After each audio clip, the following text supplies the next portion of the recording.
আসসালামু আলাইকুম। আপনারা সবাই কেমন আছেন? আশা করছি সবাই ভালো আছেন। আমরাও আলহামদুলিল্লাহ ভালো আছি। আজকে যে রেসিপিটা দেখাবো এটা আম্মুর হাতের একটি রেসিপি। বড়া দিয়ে মিষ্টি কুমড়ো শাকের একটি রেসিপি। আম্মু এখানে যে ডালটি ব্যবহার করেছে এটা হচ্ছে আমরা বলি খেসারি কালারের ডাল।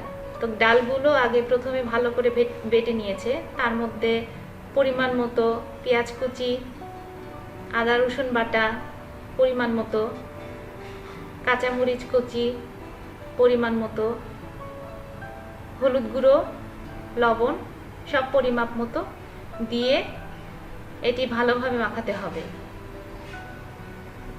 আপনারা যদি ঝাল বেশি খেতে পছন্দ করেন সেই অনুযায়ী ঝাল বাড়িয়ে নিতে পারেন। যারা ঝাল একটু কম খান সেই ক্ষেত্রে মরিচের পরিমাণটা একটু কমিয়েও নিতে পারেন।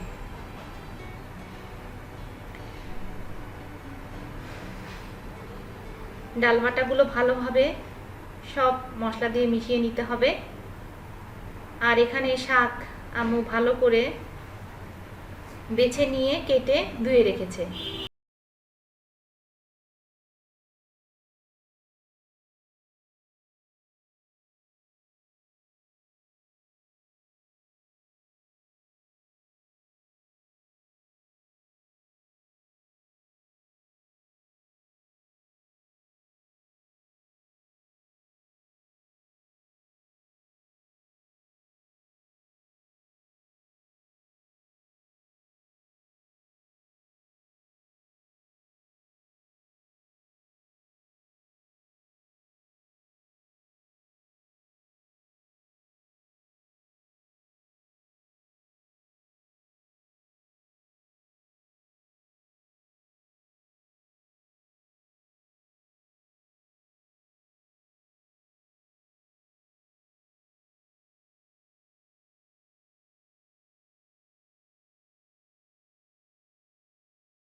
একটা কড়াইয়ে দিয়ে এখন সামান্য পরিমাণ লবণ দিয়ে ভাপ দিয়ে নিতে হবে।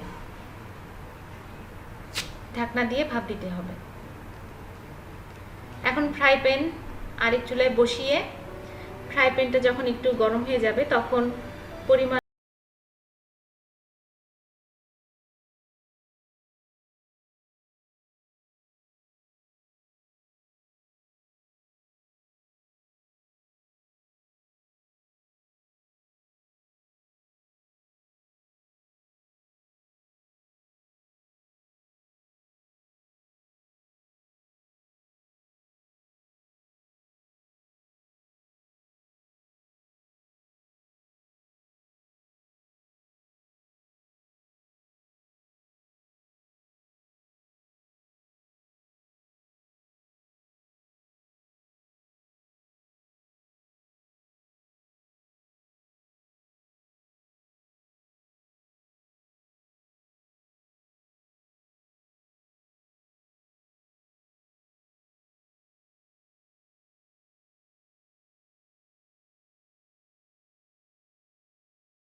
আসলে আমরা শাক যখন আমরা খাই তখন হয়তো দেখা যায় যে শাক যেটা ভাজি বলি আমরা ওইভাবেই খেয়ে থাকি।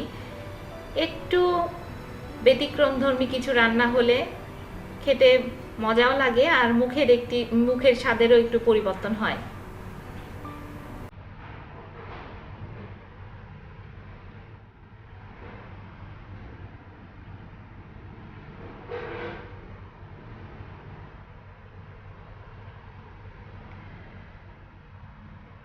আর আপনারা যারা এখনো আমার এই চ্যানেলটি সাবস্ক্রাইব করেননি প্লিজ চ্যানেলটিকে সাবস্ক্রাইব করুন, কমেন্ট করুন, শেয়ার করুন, লাইক করুন, আমাদের পাশে থাকবেন সব সময়, এটাই আমার কামনা। এখন আরেকটি কড়াইতে ভালোভাবে সয়াবিন তেল দিয়ে ভাপানো শাকগুলো ভেজে নিতে হবে। আর তেলটা যখন একটু গরম হয়ে যাবে তখন পরিমাণ মতো পেঁয়াজ কুচি, পরিমাণ মতো মরিচ কুচি দিয়ে দিতে হবে।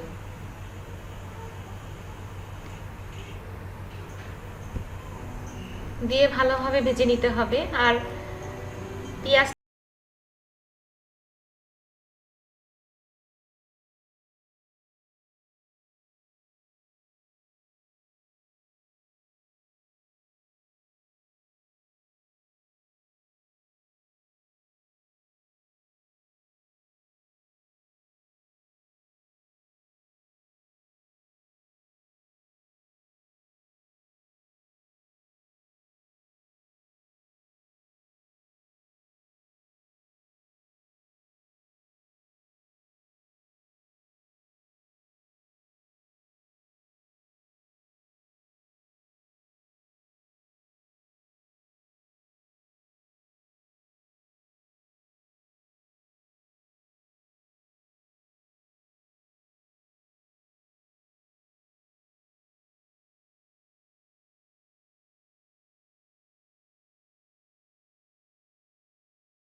দিয়ে আবার ভালোভাবে নাড়তে হবে শাকগুলো।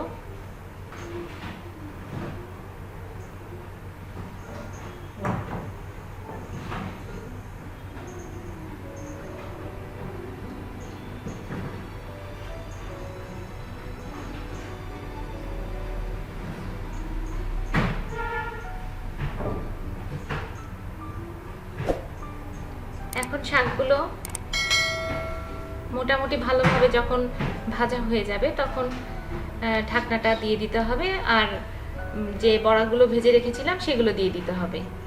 তো হয়ে গেল আমাদের সুন্দর একটি বড়া দিয়ে শাকের রেসিপি। আপনারা অবশ্যই এটা বাসায় ট্রাই করবেন, ইনশাল্লাহ আপনাদের কাছে ভালো লাগবে। আপনাদেরকে অসংখ্য ধন্যবাদ। এভাবে আমাদের পাশে থাকবেন। আল্লাহ হাফেজ।